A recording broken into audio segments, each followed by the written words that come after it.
पिछले पार्ट से हम ये जान चुके थे कि काल पुरुष कैसे वापस आया, रेखा, मानसी और नियति का क्या हुआ।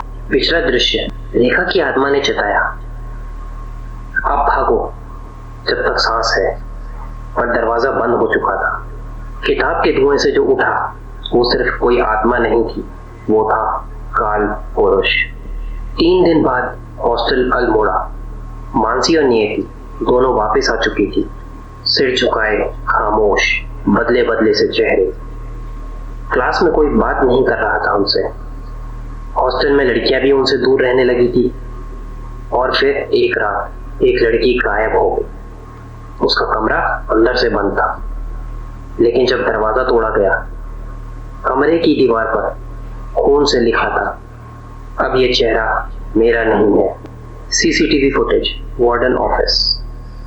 जब सीसीटीवी निकाला गया तो उसमें जो दिखा उसने सबको सन्न कर दिया।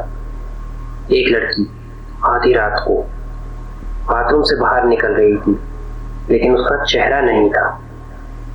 उसकी चाल वैसी थी जैसे मानसी की, लेकिन चेहरा सिर्फ चमड़ी का खाली फ्रेम। अब डर बदल चुका था। अब ये सवाल नहीं था कि रेखा कौन थी, बल्कि अब सवाल था मानसी कौन है, या नियति, या अब इनमें से कोई भी असली नहीं बचा। लाइब्रेरी में एक आखिरी नोट मिला। एक पुरानी किताब के अंदर फंसा था, खून से लथपथ एक पन्ना।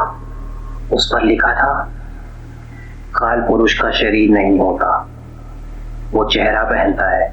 जो सबसे कम डरे वही उसका अगला घर बनता है। वो अब मानसी नहीं है, वो अब नियति नहीं है, वो अब तुम हो सकते हो। हॉस्टल में हर रात बाथरूम में पानी चलता है।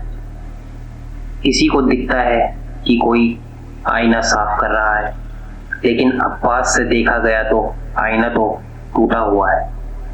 लड़कियां भी अब शीशे में खुद को नहीं देखती है। और अब अंतिम अध्याय में होगा, असली रेखा कौन थी, काल पुरुष को किसने जगाया, कौन जीवित है और किसके शरीर में छुपा है वो, और किसकी मृत्यु से कहानी पूरी हो। जानेंगे अगले पार्ट में।